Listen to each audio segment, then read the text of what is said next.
Listen closely, my friends. There is a moment every single night when the world goes quiet. The lights go off, the phone finally rests on the nightstand, and something strange happens. The silence you were waiting for all day arrives, and instead of peace, it brings noise. Not the noise of traffic outside your window, not the noise of another person's voice, a noise that comes from somewhere much closer, much harder to escape, because it comes from inside your own skull. You lie down expecting rest, and instead, your mind opens a courtroom. It calls witnesses. It replays a conversation from 3 days ago and finds a better comeback you never said. It drags in a mistake from 5 years ago that has nothing to do with tonight. It starts calculating money you don't have, imagining conversations that haven't happened yet, rehearsing arguments with people who don't even know they're being argued with. And somewhere around 1 a.m., you finally ask the question that almost everyone asks in the dark. Why can't I just stop thinking? Here is what almost nobody tells you. Your brain isn't broken. It isn't malfunctioning. It isn't even, in most cases, anxious in the way you assume. What is actually happening is far simpler and far more fixable than you think. Your mind was never given permission to close. All day long you handed it tasks, deadlines, conversations, decisions, distractions, and the moment the outside world goes silent, your mind assumes it's finally been given the floor to finish everything you didn't have time to finish. It isn't attacking you, it's trying to clean up a room you never let it clean during the day. The Stoics understood this 2,000 years before sleep clinics existed, before screens existed, before the word insomnia was even a diagnosis.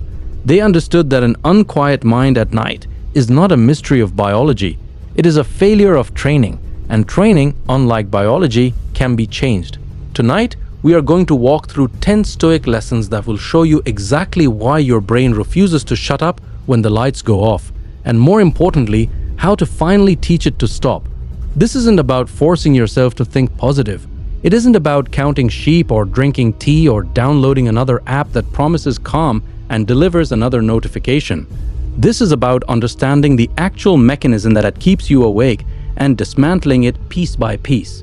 Before we go further, if any part of what I just said already feels familiar, if you've ever stared at your ceiling at 2 a.m. replaying a sentence someone said to you at work, do one thing for me. Subscribe to Stoicism, not because I need the number, because somewhere tonight, someone else is lying awake exactly like you were last night, and they deserve to find this too. That's the only thing I'll ask of you before we begin. Let's start with the truth almost nobody wants to hear. Lesson 1. Your mind doesn't run out of energy, it runs out of direction. Most people believe that a busy mind at night means an overactive mind. They think the problem is too much mental energy with nowhere to go. But that's backwards. The truth is that your mind isn't overactive at night, it's under-directed. All day, you gave it 1,000 small assignments. Answer this email, remember this meeting, watch where you're driving, respond to this message, decide what to eat, manage this person's mood, manage your own mood while doing it. Your mind spent the entire day being told exactly where to point itself, second by second, task by task. Then you lie down, and for the first time in 16 hours, nobody is telling your mind what to look at. There's no inbox demanding a reply, no meeting requiring your attention, no task list pulling your focus forward. And in that sudden absence of direction, your mind doesn't rest. It panics quietly and starts assigning itself work. It reaches backward into the day and picks up every thread you left dangling, the comment you didn't fully process, the look on someone's face you didn't have time to interpret, the worry you pushed aside because you were busy. All of it comes rushing in at once, not because your mind wants to torture you, but because it finally has the space to do the processing you never gave it time to do while the sun was up. Think about a factory that runs at full speed for 16 hours straight without ever stopping to sort the day's paperwork. The moment the machines shut off, someone still has to walk through and organize everything that piled up. Your mind is that someone. It didn't get a break during the day, it got tasks. Real rest, the kind where your mind processes and releases, almost never happened until the lights went off. So of course it feels like chaos.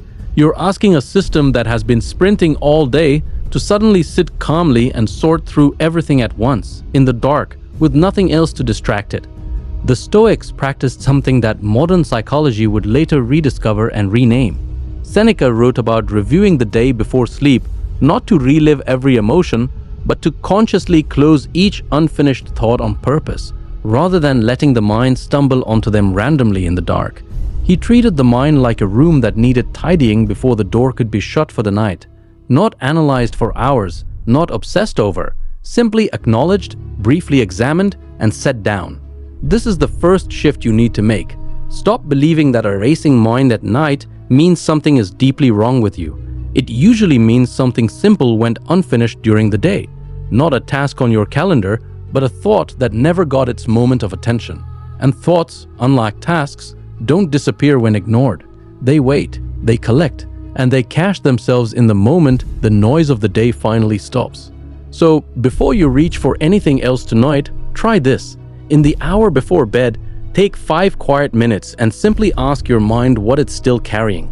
Not to solve it, not to fix it, just to acknowledge it exists. Write it down if that helps, or simply name it silently. I'm still upset about that conversation. I'm still worried about that bill. I still don't know what I'm going to say tomorrow. You are not solving the problem in that moment. You are giving your mind something it desperately needs and almost never gets during a normal day. Permission to be heard once, on purpose, before it demands to be heard all night against your will. Because here's what almost nobody realizes.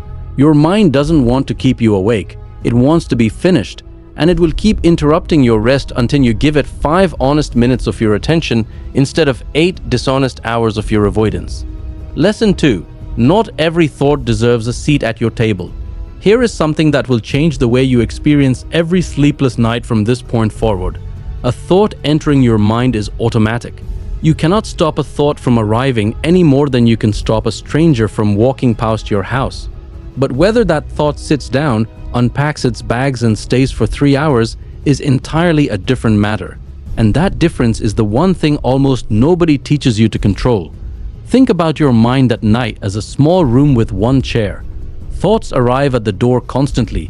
Some knock politely and pass by. Others try to force their way in and sit down. The problem isn't that thoughts show up. The problem is that most people never learned they're allowed to say no. They assume that if a thought appears, it must be addressed, examined, argued with, and resolved before sleep is even possible. So they let every single visitor into the room, and by 2 a.m. the room is so crowded with old arguments, hypothetical disasters, and imagined conversations that there's no space left for rest. Epictetus taught something that sounds almost too simple to be powerful. Not everything that happens to you requires a response, and not everything you think requires your belief. A thought crossing your mind is not the same as a fact about your life. You can notice a worry arrive, and instead of following it down every possible branch it wants to grow, you can simply observe it, name it, and let it continue walking past the door without inviting it to sit. This is harder than it sounds, because most people have spent their entire lives believing that thinking harder about a problem is the same as solving it. So when a worry shows up at midnight, their instinct is to think about it more, turn it over, examine every angle, imagine every outcome. But midnight is rarely when problems get solved. It's when problems get amplified, because you're tired, alone with your own imagination, and there's no daylight, no other person, no practical action available to interrupt the spiral. Thinking about a problem at 1 a.m. rarely produces a solution. It almost always produces a worse version of the same problem, dressed up as insight. So the next time a thought arrives uninvited, try asking a single question before you let it take the chair. Is this something I can act on right now? If the answer is no, and at 1 a.m. the answer is almost always no, then the thought doesn't need your engagement. It needs your acknowledgement and your permission to leave. You can say quietly and without drama, "I see you, I'm not solving you tonight. You can wait for morning." This isn't suppression. Suppression is pretending the thought doesn't exist and hoping it goes away. This is something different. It's recognizing the thought, respecting that it exists, and then consciously declining to give it the one thing it actually wants: your continued, escalating attention. Because that's the real secret behind every spiral of nighttime overthinking. The thought itself is rarely the problem. The problem is the 20th version of the same thought, reshaped and re-examined from every possible angle, long after the original thought had nothing new left to say. You already understood the worry the first time it appeared. Everything after that first honest recognition is just your mind pacing in circles, mistaking motion for progress. Tonight, when the first thought knocks, let it in for exactly as long as it takes to be acknowledged. And then, without guilt, without further argument, let it walk back out the door. Not every visitor deserves a chair, and the ones who overstay their welcome only do so because you keep forgetting you were always allowed to ask them to leave. There is a particular kind of nighttime thought that feels more urgent than any other, and it's almost always the most dishonest one. It's the thought that begins with, what if? What if I get fired? What if they're mad at me? What if this decision was a mistake? What if something goes wrong tomorrow? These thoughts feel like preparation. They feel responsible, even protective, as if by imagining every possible disaster in advance, you're somehow keeping yourself safe from it. But look closely at what's actually happening. You are not preparing for a future problem. You are manufacturing suffering for a problem that does not yet exist, and in most cases, never will. Seneca wrote something that feels like it was written specifically for anyone who has ever lain awake rehearsing a disaster that hadn't happened yet. He said that we suffer more in imagination than in reality. Read that again, because it is the single most important sentence for understanding nighttime anxiety. Reality, even in its worst moments, tends to be survivable, specific, and manageable because it comes with actual information, actual choices, and actual people to respond to. Imagination has none of those limits. Imagination can invent infinite versions of the same disaster, each one worse than the last, with no boundaries and no resolution, because nothing in imagination ever has to actually conclude. This is why a real problem during the day, even a serious one, rarely feels as unbearable as the imagined version of that same problem at 2 a.m. During the day, you have context. You can talk to someone. You can take a small action. You can see the problem sitting in its actual size, surrounded by everything else that's also true about your life. At night, alone in the dark, the same problem loses all its context. It floats free, growing larger with every replay, because there's nothing around it to remind you of its real proportions. Think about a photograph held an inch from your eye compared to the same photograph held at arm's length. Nothing about the picture changed, only the distance changed. And yet, at an inch away, the photograph is all you can see. It fills your entire field of vision, blurry and enormous and impossible to interpret clearly. That's what a worry becomes at 2 a.m. It isn't actually bigger than it was at 2 p.m., it's just closer, because there's nothing else in your field of vision to give it proportion. The Stoic response to this isn't to pretend the worry doesn't exist or to convince yourself that everything will definitely be fine. It's more honest than that. It's asking a simple, grounding question. Is this thought based on something that is actually happening right now, or is it based on something my imagination has constructed about a future that hasn't arrived yet? Most nighttime anxiety fails this test immediately. It isn't about what is, it's about what might be, imagined in the worst possible light, examined without any of the daylight context that would normally keep it in proportion. This doesn't mean every fear is irrational or that planning for the future is foolish. It means recognizing the difference between useful preparation, which is specific, brief, and leads to an action you can actually take, and anxious spiraling, which is repetitive, vague, and leads nowhere except deeper into the same loop. If there's a genuine action you can take about tomorrow, decide what it is in 1 or 2 sentences, and then set it down until morning when you can actually act on it. If there's no action available at 2 a.m., and there almost never is, then the thought isn't preparation, it's just suffering, rehearsed in advance, for a disaster that in most cases will never even arrive in the form your imagination built it. Tonight, when a what-if thought arrives, try holding the photograph at arm's length instead of an inch from your face. Ask yourself honestly whether this is happening or whether this is your imagination auditioning for a role it was never cast in. Most of the time, you'll find the fire alarm your mind is ringing has no actual fire behind it, just smoke your own imagination created in a room that was otherwise completely still. Lesson 4. The conversation you're replaying already ended. There is a very specific kind of nighttime thought that deserves its own lesson because almost everyone experiences it, and almost nobody talks about how strange it actually is. You're lying in bed, and suddenly you're replaying a conversation from days, weeks, sometimes years ago, not reflecting on it calmly, reliving it word for word. And somewhere in the replay, you find the perfect thing you should have said, the comeback that would have won the argument, the sentence that would have made them finally understand. And you feel a flash of satisfaction followed almost immediately by a deeper frustration, because the moment to say it is gone. It ended in real life days ago. It is only still happening inside your head. This is one of the strangest habits the human mind has, and understanding why it happens is the key to finally stopping it. Your mind treats unresolved emotional moments the way a computer treats an open file. It doesn't close automatically just because the conversation in real life has ended. If something about that exchange felt unfinished, if you felt misunderstood, disrespected, caught off guard, or unable to express what you actually meant in the moment, your mind keeps the file open, hoping for a chance to finally close it properly. And since it can't go back and change what actually happened, it does the next best thing. It reruns the scene with a better version of you in it, hoping that somehow, this time, saying the perfect thing will finally deliver the closure the real conversation never gave you. But here is the part that almost nobody notices. That imagined version of the conversation never actually delivers closure, no matter how many times you run it.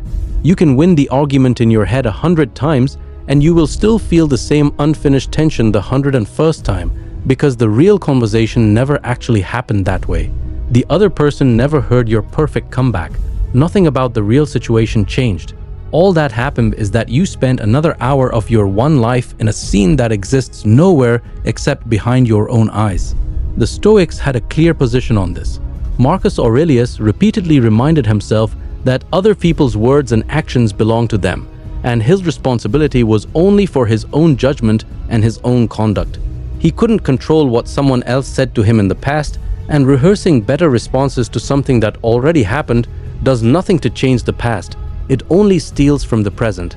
Every minute you spend perfecting an argument that already ended is a minute you are not spending asleep, resting, or living in the only moment that actually belongs to you, which is this one, right now, in the dark, with the chance to finally let the old scene go.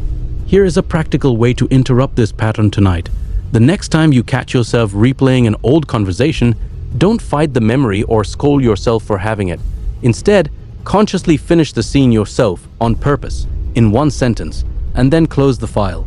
Something as simple as, "That conversation is over. I don't need to win it anymore for it to be finished." Say it, even silently, with the same finality you'd use to close a book you've already read. You are not pretending it didn't matter. You are recognizing that it already happened. It's already in the past, and the version of you replaying it at 1 a.m. cannot change a single word of what was actually said. The conversation ended the moment it ended. The only person still keeping it alive is you, and only you have the power to finally let it rest. Lesson 5. Your worth is not being decided in your head at night. There is a particular flavor of nighttime thought that feels less like worry and more like an ambush. It doesn't ask, what if something goes wrong? It asks something much crueler. It asks whether you are enough, whether you're falling behind, whether the people in your life actually value you the way you thought they did, whether the mistake you made says something permanent and damning about your character. These thoughts don't feel like anxiety about the future. They feel like verdicts about who you are, delivered in the dark, uncontested, because there's no one else in the room to disagree. This is exactly why these thoughts are so much louder at night than during the day. During daylight hours, your sense of worth has competition. You interact with people who are kind to you. You accomplish small things. You see evidence, constantly, that contradicts the harshest version of the story your mind sometimes tells about you. But at night, alone, in silence, that evidence disappears from view. There's no friend to remind you they value you, no small win to point to, just you and whatever quiet, cruel voice decides to speak the loudest in the absence of anything to argue with it. The Stoics had a name for the difference between what actually happened and the story we tell ourselves about what happened. Epictetus taught that people are disturbed not by events themselves, but by their judgments about those events. A mistake is a fact. "I am someone who ruins everything" is a judgment, dressed up to look like a fact. delivered with the confidence of truth simply because it arrived uninvited in a dark, quiet room. Your mind at 2 a.m. is not more honest than your mind at 2 p.m. It is simply less interrupted, and an uninterrupted, unchallenged thought will happily convince you it's true, purely because nothing in the room is contradicting it. Here is the important distinction. You can acknowledge a real mistake without accepting a permanent verdict about your character. You said the wrong thing in that meeting. That's a fact, and it's fine to notice it and even plan to do better next time. But I always say the wrong thing and everyone secretly thinks less of me is not a fact. It's a judgment your tired mind constructed in the dark, using one piece of evidence to build a conclusion far larger than the evidence can actually support. The Stoics would ask you to separate the two immediately. What actually happened and what your mind, unsupervised and exhausted, decided that meant about your entire worth as a person. There's a simple practice for interrupting this pattern the moment you notice it starting. Ask yourself, would I say this sentence about a friend based on this same amount of evidence? If your friend made one mistake at work, would you tell them they always ruin everything and everyone secretly resents them? Almost certainly not. You'd tell them it was one moment, it happens to everyone, and it says nothing lasting about who they are. And yet somehow, at 1 a.m., you extend yourself none of that same fairness. The Stoics would say this asymmetry is the real problem, not the mistake itself, but the refusal to judge yourself with the same reasonable standard you'd automatically offer someone else. Tonight, if that cruel voice arrives asking whether you are enough, don't argue with it directly, because arguments in the dark rarely end well. Instead, simply notice that it is a judgment, not a fact, and remind yourself that judgments made by an exhausted mind in an empty room with no evidence present to contradict them are not verdicts. They are just noise, wearing the costume of truth because nothing else is in the room to challenge it. Your worth was never actually on trial tonight. It only felt that way because the courtroom was empty except for the harshest voice in your own head. Lesson 6. Silence feels loud because you've never practiced it. Here is something almost nobody considers when they wonder why their mind won't stop at night. For most people living in the modern world, true silence is one of the rarest experiences of their entire day.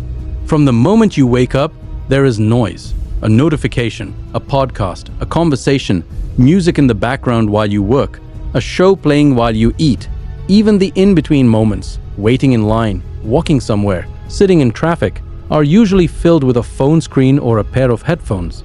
The average person goes an entire 16-hour day almost never sitting in complete, unfilled silence. And then, at the end of that day, you lie down in the dark, and for the first time in 16 hours, there is nothing external filling the space. No screen, no sound, no task demanding your focus. And your mind, which has spent an entire lifetime being trained to expect constant stimulation, suddenly experiences actual silence as unfamiliar, even uncomfortable. So it does what an untrained mind does in unfamiliar territory. It generates its own noise, because silence itself has become something your mind was never given the chance to practice tolerating.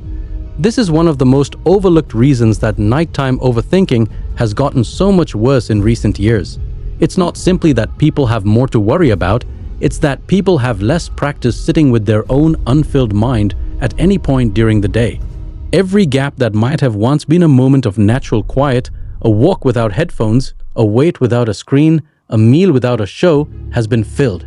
And a mind that never practices stillness during the day will not suddenly become still the moment you demand it to, alone, in the dark, for the first time since you woke up.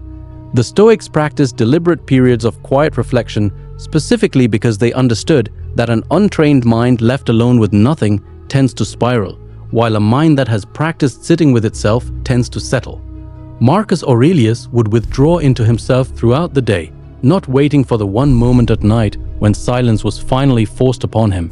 He treated stillness as something you build a relationship with gradually, not something you're supposed to master instantly the one time a day it's finally available, exhausted, in bed, with the lights off. Here is the practical shift. If the only silence you experience all day is the 10 minutes before you fall asleep, that silence will always feel loud because it's completely unfamiliar. But if you build in even 5 minutes somewhere earlier in your day, without a phone, without music, without a task, just sitting or walking with your own thoughts, you begin teaching your mind that silence is not an emergency. It's not a void that must be immediately filled with worry or replay or spiraling thought. It's simply a space, and spaces don't have to be filled at all. Try this before bed tonight, not as a sleep technique, but as practice. Sit for 2 or 3 minutes before you even lie down, with no phone, no sound, nothing to look at except the room around you. Let your mind generate whatever noise it wants to generate. Don't fight it. Just notice that this is what an untrained mind sounds like when it finally gets a moment without external stimulation, and understand that the noise will quiet with practice. The same way anything unfamiliar becomes calmer the more you sit with it instead of avoiding it. You are not trying to force silence. You are simply introducing your mind to something it has almost never been given the chance to experience, nothing demanding its attention at all. Lesson 7. You are carrying problems that were never yours to carry. Some of the heaviest thoughts that keep people awake at night don't actually belong to them. They belong to other people. You lie there worrying about a friend's struggling marriage, a family member's health decision, a co-worker's mistake that might reflect on the team, a loved one's poor financial choices. These thoughts feel responsible, even loving. It feels like caring about someone means carrying their weight for them, replaying their problems, imagining solutions they haven't asked you for, feeling the anxiety of their situation as if it were happening to you directly. But there is a crucial difference between caring about someone and quietly taking over responsibility for a life that was never yours to manage. The Stoics drew a very clear line here, sharper than most people are comfortable with. Epictetus taught that some things are within your control and some things are not, and confusing the two is the source of most unnecessary suffering. Your own choices, your own judgments, your own conduct, these are within your control. Another adult's decisions, their relationships, their health choices, their financial habits, these are not within your control, no matter how much you love them or how clearly you can see what they should do differently. And when you lie awake at night carrying someone else's problem as if it were your own, you are not actually helping them. You are simply suffering twice for a situation that only actually belongs to one person, and it isn't you. Think about a friend standing at the edge of a river, insisting on swimming against a current that keeps pulling them back. You can stand on the shore and call out where the safer path is. You can throw a rope if they ask for one. You can be there when they finally climb out exhausted, ready to listen. But if you jump into the river yourself, exhausting yourself fighting the same current, you don't rescue them any faster. You simply add a second person struggling in water that was only ever meant to hold one. Loving someone does not require drowning alongside them. Sometimes the most loving thing you can do is stay steady on the shore so that when they're ready to climb out, there's someone there with the strength left to actually help. This distinction matters enormously at night because daytime allows you to take real action. You can call someone, offer real help, have an actual conversation, but at 1 a.m., none of those options exist. All that's left is the anxious replay, imagining their problem from every angle, feeling the weight of a situation you cannot act on and, more importantly, was never fully yours to solve in the first place. This isn't coldness. It's honesty about where your responsibility actually ends and someone else's actually begins. Tonight, if you catch yourself lying awake carrying a problem that belongs to someone else's life, ask yourself a simple, grounding question. Is there an action I can take right now, at this moment, that would actually help? If the answer is no, and at 1 a.m. it almost always is, then carrying the weight of that worry accomplishes nothing except stealing your own rest without giving them anything in return. You can care about someone deeply and still set their problem down until morning, when you might actually be able to do something real about it. Carrying it all night doesn't make you more loving. It just makes you more tired, with nothing extra to offer them when morning finally comes. Lesson 8. Your mind needs a closing ritual, not a closed door. By now, you understand why your mind refuses to quiet down at night. It's under-directed, unpracticed at silence, carrying unfinished business, replaying old conversations, generating judgments dressed as facts, and sometimes shouldering weight that was never yours to carry in the first place. But understanding why something happens is only half the solution. The other half is building an actual practice that gives your mind permission to close instead of hoping it will simply figure out how to stop on its own. The Stoics were deeply practical people. They didn't simply philosophize about calm minds. They built daily rituals designed to produce them.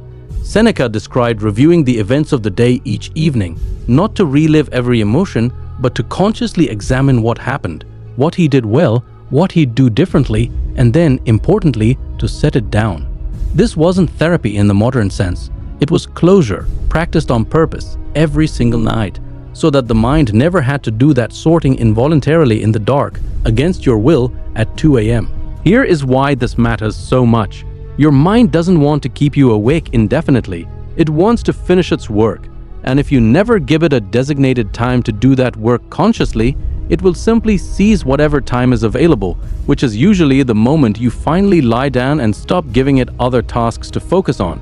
A mind that has already reviewed its day, acknowledged its unfinished threads, and consciously set them down has far less material left to spiral through once the lights go off. A mind that has never been given that chance will use your entire night trying to do it instead, uninvited and unsupervised. Building a closing ritual doesn't require an hour of journaling or complicated techniques. It requires roughly 10 minutes, done consistently, sometime before you actually lie down to sleep. Ask yourself 3 simple questions, either silently or written down. What is still sitting unfinished in my mind from today? Is there anything here that actually requires an action? And if so, what is the one small step I can take tomorrow? And finally, what can I consciously set down tonight, understanding that thinking about it further right now will not solve it, only exhaust me. This ritual works because it gives your mind the one thing it has been missing all along, a designated moment where it is allowed to speak, to be heard, and then to be told clearly and without guilt that its work for the day is genuinely finished. You are not suppressing your thoughts by doing this. You are the opposite of suppressing them. You are finally listening to them once on purpose, instead of forcing them to shout at you randomly for hours until you're too exhausted to keep resisting. Try this tonight, even if it feels unfamiliar at first. 10 minutes before you lie down, reviewing what the day left unfinished and consciously deciding what deserves action tomorrow and what deserves to simply be released. You are not closing the door on your mind by force. You are finally giving it a ritual it can trust, so that it stops feeling the need to force the door open itself every single night at the exact moment you are hoping to finally rest. Lesson 9. Stillness is not the absence of thought, it's the absence of struggle. There is a common misunderstanding about what it actually means to have a quiet mind at night, and this misunderstanding causes more frustration than almost anything else on this list. Most people believe that a calm mind is a mind with no thoughts at all, complete blankness, total silence, and when they try to achieve that and inevitably fail because the human mind was never designed to produce true blankness, they conclude that they've failed at rest itself, which only adds a new layer of frustration on top of whatever was already keeping them awake. But the Stoics understood something more accurate and, honestly, more achievable. Calm was never about the absence of thought. It was about the absence of struggle against thought. Marcus Aurelius didn't describe a mind with no thoughts. He described a mind that could observe its own thoughts without being violently pulled around by every single one of them. The goal was never silence in the literal sense. The goal was a kind of steadiness, where thoughts could arrive, be noticed, and pass, without each one demanding a full emotional reaction. Think about the difference between standing in a river fighting the current with every muscle in your body and standing in that same river feeling the water move around you without straining against it. The water is still moving in both cases. Thoughts are still arriving in both cases. But one version exhausts you completely because you're fighting something that was never going to stop moving in the first place. The other version simply lets the current exist while you remain standing, steady, unharmed by the fact that the water keeps flowing. This reframing matters enormously for anyone lying awake feeling like they're failing at rest because their mind keeps producing thoughts. You were never supposed to stop the thoughts from arriving. That was never actually the goal, and chasing it only creates a second layer of frustration on top of the first. The actual goal is much more achievable. Notice the thought, let it exist. Don't fight it, don't chase it, don't demand it prove itself wrong before you're allowed to relax. Just let it move past you the way water moves past someone standing steady in a river, rather than someone thrashing against every single wave. Practically, this means changing what you're aiming for tonight. Stop trying to think about nothing, because that target was never realistic, and chasing it will only frustrate you further. Instead, aim for something achievable. When a thought arrives, notice it without judgment, without immediately deciding it's a crisis, and without fighting to push it away. Let it be present the way background noise is present, there, but not commanding your full attention. You will still have thoughts tonight. That was never the failure. The failure, if there was one, was believing that having thoughts at all meant you were doing something wrong. Rest was never about an empty mind. It was always about a mind that has stopped struggling against the fact that it has thoughts at all. Lesson 10. What you do tonight is who you're practicing to become. Here is the final and, in many ways, the most important lesson of everything we've covered tonight. The way you handle your own mind in the dark, alone, with no one watching and nothing external forcing you to respond a certain way, is one of the most honest measures of your actual character. Not the character you perform during the day in front of other people when there's an audience to consider. The character that exists when it's just you, your thoughts, and the choice of how to meet them. The Stoics believed deeply that character was built in exactly these unwitnessed moments. Marcus Aurelius wrote his most honest reflections not for an audience, but for himself, at night, working through the same struggles you're working through right now. He wasn't a man who never felt overwhelmed. He was a man who practiced consistently, choosing steadiness over spiraling, even when, especially when, no one else would ever know the difference. Every night that you catch a spiraling thought and consciously set it down instead of following it for 3 hours, you are practicing something real. Every night you separate a fact from a judgment, a real problem from an imagined one, your own responsibility from someone else's, you are building a mind that handles itself with more discipline than it did the night before. This doesn't happen instantly. The first night you try any of what we've covered, your mind may still spiral anyway, out of old habit, and that's completely normal. Discipline of the mind works exactly like discipline of the body. It's built through repetition, not through a single successful attempt. What matters is that you're no longer approaching your own overthinking as a mysterious enemy you have no power over. You now understand what's actually happening. An under-directed mind looking for closure. Uninvited thoughts you are always allowed to decline. Imagination auditioning as fact. Old conversations that already ended. Judgments dressed up as truth. Unfamiliar silence generating its own noise. Weight that was never yours to carry. A missing ritual that would have given your mind permission to close. A misunderstanding about what calm actually requires. And underneath all of it, a nightly opportunity to practice becoming someone slightly steadier than you were the night before. You don't need a perfectly silent mind tonight. You need a mind that has stopped fighting itself for having thoughts at all and started treating those thoughts the way the Stoics did 2,000 years ago. Not as an enemy to defeat, but as material to notice, examine briefly, and set down, so that tomorrow you wake up not because you conquered your mind in some dramatic final battle, but because you finally gave it what it was asking for all along. A little bit of direction, a little bit of honesty, and permission finally to rest. If tonight is the night you finally understand why your mind won't shut up, and more importantly, what to actually do about it, then this channel exists exactly for nights like this one. Subscribe to Stoicism so that the next time your mind won't let you sleep, you already know exactly where to come back to. And if even one part of what you heard tonight felt true, hit like so this finds the next person lying awake exactly like you were before you pressed play. Sleep well, my friends. Your mind was never your enemy. It was only ever waiting to finally be heard.